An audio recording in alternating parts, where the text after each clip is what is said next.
ఇప్పుడు హైదరాబాద్ చుట్టుపక్కల శాటిలైట్ టౌన్షిప్లు వేస్తానని అదొకటి చేశారంట కదా, చంద్రబాబు నాయుడు గారు అమరావతిలో స్వచ్ఛందంగా రైతుల దగ్గర తీసుకున్నట్టు నేను కూడా తీసుకుంటానని చెప్పి చాలా చేశాడంట. ల్యాండ్ పూలింగ్ దాకా వెళ్ళలేదండి. అసలు వీళ్ళకి అపరిమితమైన ల్యాండ్ బ్యాంక్ వచ్చి ఏర్పడిపోయింది.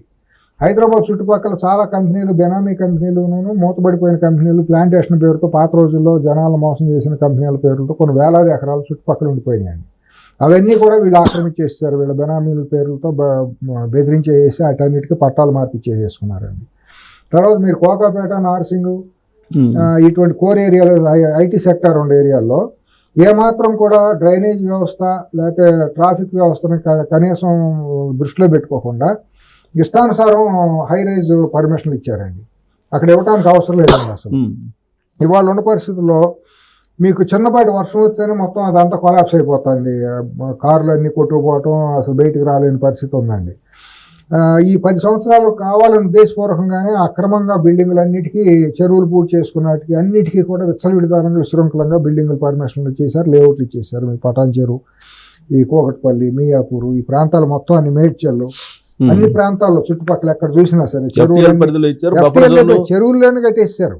కట్టిన వాళ్ళందరూ బీఆర్ఎస్ ముసుగేసుకున్న నాయకులు, కార్యకర్తలే. వీళ్ళందరికీ ఏంటంటే అక్రమంగా సంపాదించుకోవాలని తప్పనున్న వాళ్ళందరికీ, అనైతికంగా అడ్డదారులు డబ్బులు సంపాదించుకునే వాళ్ళకి అందరికీ కూడా బీఆర్ఎస్ అనేది ఒక షెల్టర్ జోన్ అయిపోయింది.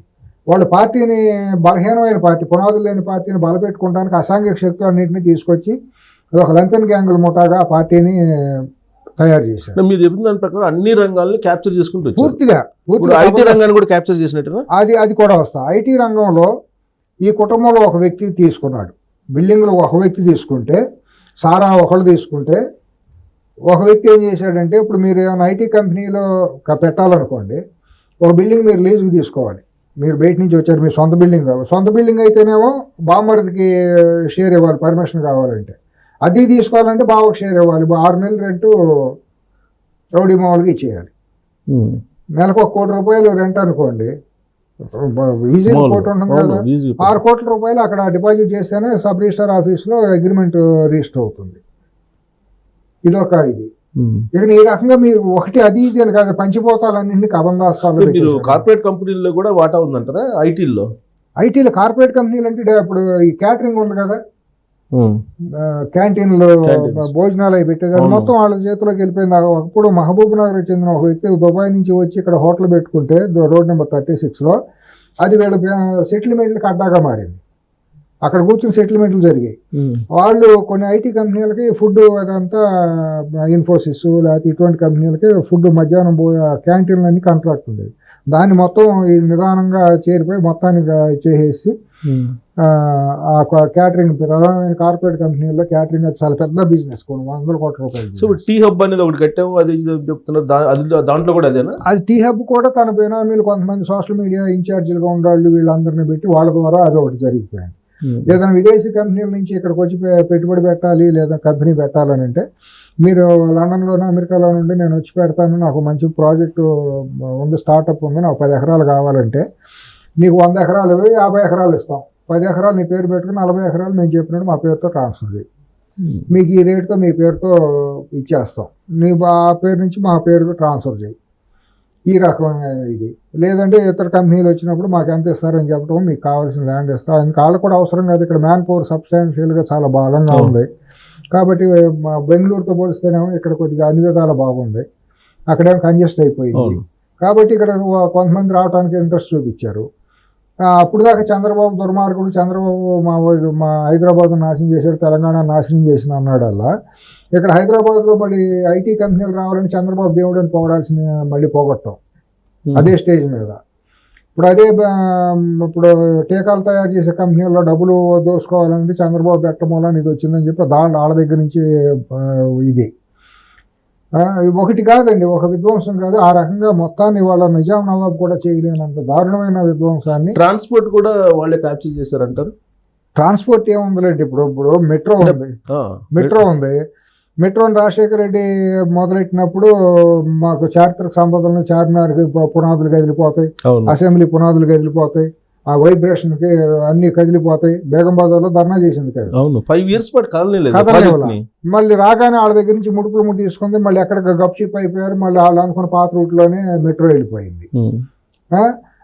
ఒకటి కాదండి అసలు. రోడ్ ట్రాన్స్పోర్ట్ లో కూడా బస్సులు, ప్రైవేట్ బస్సులకు సంబంధించిన అంటే అది బ్లాక్ ను వైట్ చేసుకోవడానికి ఏదో ఎలక్ట్రిక్ బస్సులు ఒకటి కొత్తగా టెక్నాలజీ ఒకటి వచ్చిందండి ఈ మధ్య. మెగా వాళ్ళు అది తీసుకుని ఇంపోర్ట్ చేసుకోవాలని, మెగాలు వీళ్ళు కూడా డైరెక్ట్గా పార్ట్నర్షిప్లు అన్ని విధాల్లో ఉన్నాయి అనేది. తర్వాత వీళ్ళు ప్రైవేట్ మెడికల్ కాలేజీలను కూడా చెరబట్టేసి తీసుకునే పరిస్థితి వచ్చింది. ఆంధ్రాలో ఉన్న ప్రముఖ మెడికల్ కాలేజీని కూడా ఉందంటారా వాళ్ళు తీసుకుంటే అది జరగల. ఆ ట్రస్ట్ NRI మెడికల్ హాస్పిటల్ అది వేరే కంపెనీ పేరుతో బుక్ క్లోజర్ చేసుకోవాలని. తర్వాత కొన్ని సోలార్ పవర్ కంపెనీలు, ఆంధ్రాలో పెద్ద పెద్ద పెట్టుబడులు ఉన్న కంపెనీలు అన్నిటికీ హైదరాబాద్ ఆఫీసులు ఉంటే వాటిల్లో వాటాలు. మీరు చెప్పే లెక్కలో ఐటీలో వస్తాయి. ఐటీలో ఇప్పుడు మన హైటెక్ సిటీలో గేట్వే పెరల్ ఉంది కదా, అది వీళ్ళ చేతుల్లో ఉంది. హైత్ హోటల్ వీళ్ళ చేతుల్లో ఉంది. హైత్లో అనేది వీళ్ళ ఉప్పిట ఉందనేది ఒక ఇది ఉంది. ఇవన్నీ కూడా బెనామీలు లేకపోతే రకరకాల సూట్ కేస్ కంపెనీల పేర్లతో విశృంఖలంగా జరిగిందండి. ఇప్పుడు రేవంత్ రెడ్డి చెప్పేది 30,000 ఎకరాల భూమి 1,00,000 కోట్లు అని అంటున్నారు. మీరు చెప్పే లెక్కలో అసలు అది ఇంకా ఎక్కువ ఉన్నట్టు చాలా ఉంటుందండి. మీకు ఇప్పుడు హైటెక్ సిటీలోనే మీకు గేట్వే పెరల్ అనే దాని రికార్డులు తీయండి. ఇప్పుడు అట్లాగే హైత్ హోటల్ 2 చైన్లు ఉన్నాయి. హైత్ చైన్లో 2 హోటల్స్ ఉన్నాయి. ఆ 2 హోటల్స్ ఎక్కడ చేతులు మారినాయి బయటికి తీయండి. ఇవన్నీ ఏంది విశృంఖలత్వం అండి. అంటే అదాని అంబానీ ఇద్దరిని కలిపితే అంత ఉంటుందా ఇంత? అదానీ అంబానీ అంత లేకపోయినా ఇవాళ భారతదేశంలో ఉన్న అత్యంత సంపన్నమైన రాజకీయ నాయకుల కుటుంబాల్లో టాప్ 5లో ఒక కుటుంబం ఇది 100%. వాళ్ళకి ఏమీ లేదు. వైఎస్ రాజశేఖర రెడ్డి రోల్ మోడల్గా తీసుకున్నారు.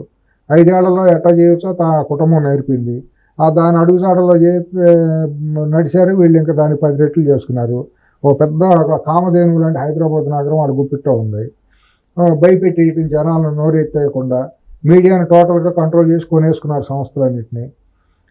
స్పైన్లెస్ వాళ్ళందరూ మీడియాలో ఎవరికాళ్ళే సరెండర్ అయిపోయారు. ఇప్పుడు మీరు చెప్తున్న దాని ప్రకారం 10 years విధ్వంసం రాజకీయంగా, సామాజికంగా, ఆర్థికంగా ఇలా జరిగితే ఇవాళకి కూడా కేసీఆర్ తెలంగాణ పిత అంటారు. మరి ఎవరు అనరండి. వాళ్ళు అనుకుంటే మా కుటుంబం పార్టీలో ఉండే అసాంఘిక శక్తులు అంటమే కానీ తెలంగాణ సామాన్య ప్రజలందరికీ గుర్తెరిగారండి. ఉద్యమంలో చేసిన వాళ్ళు, ఉద్యమకారులు, లెక్చరర్లు, టీచర్లు వీళ్ళందరూ కూడా కళ్ళనీళ్ళ పర్యంతం అయ్యారు. నేను కళ్ళతో చూశానండి. నేను ప్రత్యక్షంగా ఉద్యమంలో పనిచేసిన వాళ్ళందరితో కూడా, నేను కోదండరామ్ గారు ఇటువంటి వాళ్ళందరితో నాకు పరిచయాలు ఉన్నాయి. అవి కాకుండా నేను చాలా ఇంకా జేఏసీలో పనిచేసిన teachers, lecturers, private college lecturers, ఎన్జిఓలు వీళ్ళందరితో కొద్దిగా నాకు స్నేహాలు ఉండటం వల్ల నేను కరీంనగర్, నిజామాబాద్, వరంగల్, హైదరాబాద్ ప్రాంతాల వాళ్ళందరితో మాట్లాడానండి. వాళ్ళందరూ పశ్చాత్తాపడే పరిస్థితికి వచ్చారు. మేము సమాజాన్ని ద్రోహం చేశాము, తెలంగాణ సమాజాన్ని విధ్వంసం చేయడంలో మేము భాగమైనందుకు కళ్ళనీళ్ళ పర్యంతాడు. గంగాధర్ అనే ఒక మిత్రుడు నాకు కళ్ళలో నీళ్లు పెట్టుకుని కన్నీరు పెట్టాడు. మేము ఎందుకు చేసాము, పొరపాటు అయిందన్న, ఇటువంటి విశృంఖలత్వం దొరుకుతుంది, మేము ఊహించలేకపోయాము, ఇటువంటి దుర్మార్గుల చేతుల్లో తెలంగాణ పడుతుందని అని అంత పశ్చాత్తాపడే పరిస్థితి. 23 ఎన్నికల ముందు అలాంటి సిచ్యువేషన్ ఉంది. కానీ ఇప్పుడు 23 డిసెంబర్ నుంచి కాంగ్రెస్ పార్టీ ప్రభుత్వం వచ్చిన తర్వాత ఇప్పుడు కేసీఆర్ అధికారంలో లేకపోవడం వల్ల తాము నష్టపోయామనే ఫీలింగ్లు ప్రజలు ఉన్నారు అనేది బీఆర్ఎస్ పార్టీ వాళ్ళు అంటారండి. వాళ్ళ 10 సంవత్సరాల పాటు ఏ స్వేచ్ఛ స్వాతంత్రాలు ఎక్కడా లేవండి ప్రజల్లో. పోలీసుల ద్వారా, వీళ్ళ ద్వారా, పార్టీలో ఉన్న కేడర్ ద్వారా భయపెట్టేస్తే సమాజం మొత్తాన్ని ఒక మాఫియా ముఠా కింద చేసుకొచ్చారండి. ఇవాళ ఎప్పుడైతే కాంగ్రెస్ పార్టీ అధికారంలోకి వచ్చిందో అప్పుడు తెలంగాణ సమాజం స్వేచ్ఛ వాయులు పీల్చుకుంటాం మొదలెట్టిందండి గుండెల నిండా. పూర్తిగా యువత జీవితాలన్నీ నాశనం అయిపోయినాయండి. వాళ్ళందరికీ ఒక ప్రాంతీయ తత్వాన్ని మొత్తెక్కిచ్చేసారండి కుటుంబం వాళ్ళు. అన్నిటికీ జెండా తెలిసి మాత అని అన్నట్టు, అన్ని జబ్బులకి నివారణ జెండా తెలిసి మాత అన్నట్టు ప్రాంతీయ తత్వాన్ని ఆంధ్రోడు అనేవాడు దొంగ అని చెప్పి ఆంధ్ర అనే ఒక భూతాన్ని సృష్టించి ఈ రకంగా నాశనం చేసుకుంటూ వచ్చారండి. యువత జీవితాలన్నీ 10 ఏళ్ల పాటు నాశనం అయిపోయినాయి. ఏజ్ బార్ అయిపోయిందండి. ఎక్కడ ఉద్యోగాలు లేవండి. ఆర్థిక వ్యవస్థ మేడిపండులాగా చేసి పెట్టేసి మొత్తం అప్పుల కుప్పలాగా చేసి పెట్టారండి. మొన్న రేవంత్ రెడ్డి గారు వచ్చిన తర్వాత మొత్తం ఆర్థిక దీని మీద శ్వేతపత్రం రిలీజ్ చేస్తే వాళ్ళ కళ్ళు నివ్వెరబోయే పరిస్థితి వాళ్ళకి.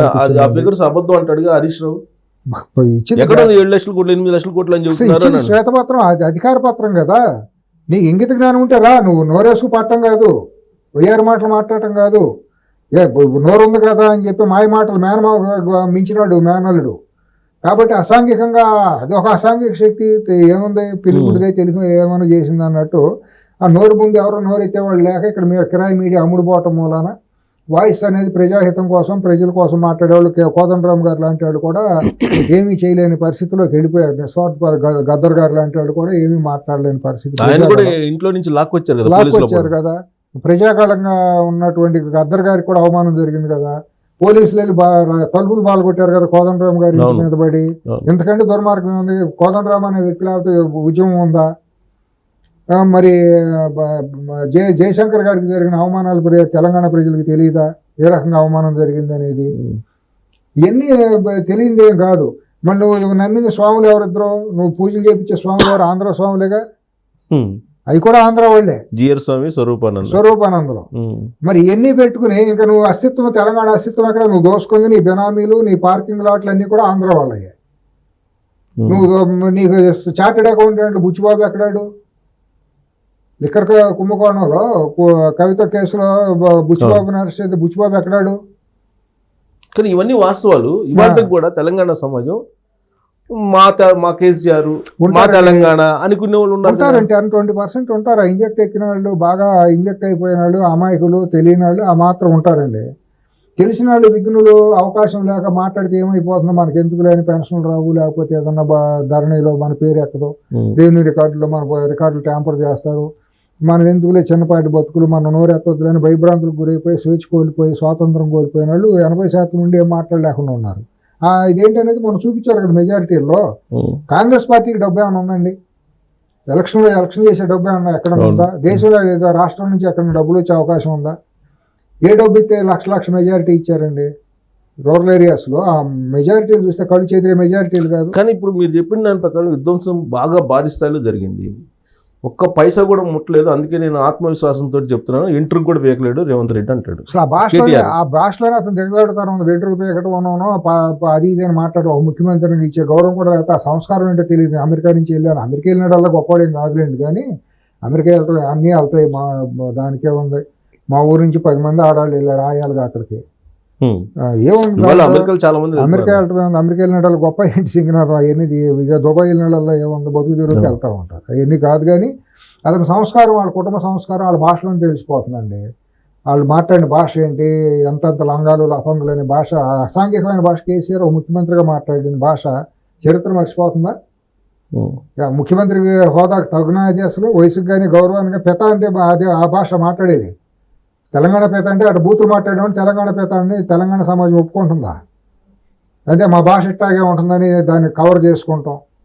ఇవన్నీ అర్ధరహితమైన వాదనలు మాట్లాడే. తెలంగాణ సమాజంలో ఉండేటువంటి ఒక భాగం ఇవాళ కూడా ఆయన యాక్సెప్ట్ చేస్తుంది. ఎందుకంటే 700 కోట్ల రూపాయలు నా పార్టీకి నిధులున్నాయి అని చెప్పినా కానీ నమ్ముతుంది తెలంగాణ సమాజం. ఇప్పుడు ఎక్కడి నుంచి వచ్చినాయి అంటే ఎవరు 1,00,000 కోట్ల అవినీతి చేసి 36 ఈడీపీ సిబిఐ కేసు నుండి బాబాయిని చంపినాడు ముఖ్యమంత్రిని చేసిన చరిత్ర మన తెలుగు వాళ్ళకు ఉంది.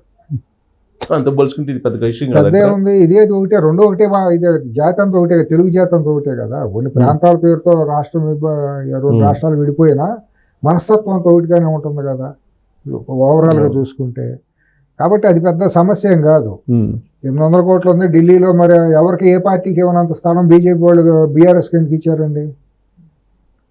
ఇతర పార్టీలకు ఎవరికైనా ఇచ్చారు అంత స్థలం? ఏ ప్రాంతీయ పార్టీకి అన్న స్థలం ఇచ్చారో పార్టీ ఆఫీస్ కట్టుకుంటారంటే? ఇవన్నీ అందరికి సమాజం అంతా విఘ్నత కలిగిన సమాజం. కుమారుడిని సీఎం చేయడానికి మీరు సహకరించండి అని చెప్పి నరేంద్ర మోడీని అడిగారంటే నరేంద్ర మోడీ కేసీఆర్ మధ్య ఎంత బంధం ఉండి ఉండాలి? బంధం ఉందా? కళ్ళ ముందు కనిపడుతుంది కదా. కాళేశ్వరం ప్రాజెక్టు అలాంటి దుర్మార్గమైన అక్రమ ప్రాజెక్టు కడతా అంటే కేంద్రం నుంచి మంత్రులు వచ్చి శభాష్ ఇది ప్రపంచంలో ఎంతో వింత కితాబులు ఇచ్చినప్పుడే తేలిపోలే మనకి. వీళ్ళ మధ్య అసాంఘికమైన అనైతికమైన రాజకీయ వ్యభిచారం నడుస్తుంది అనేది మనకు తెలియలేదా ఆనందిన వాళ్ళకి? ఇప్పుడు వీళ్ళిద్దరి మధ్యలో వాళ్ళు ఎందుకు బాటేసుకుంటారు, ఎందుకు పక్కన పెడతారా? బీజేపీకి బీఆర్ఎస్కి పెద్ద తేడా లేదు. రంగులు కూడా ఒకటే. సిఎస్ గారు గులాబీ రంగును కాషాయం రంగు, ఇటు మారుతాడు అటు మారుతాడు, పెద్ద తేడా ఏమీ లేదు. కాబట్టి వాళ్ళ అవసరార్థం వాళ్ళు ఇది చేసుకుంటూ వచ్చారు. మరి ఏం మాట్లాడితే కరం అంటే కప్ప కోపం, ఎడమంటే పప్పు కోపం అని ఇప్పుడు మనం బీజేపీ గొప్ప అనాలా లేకపోతే వీళ్ళ తప్పు అనాలా తెలియదు.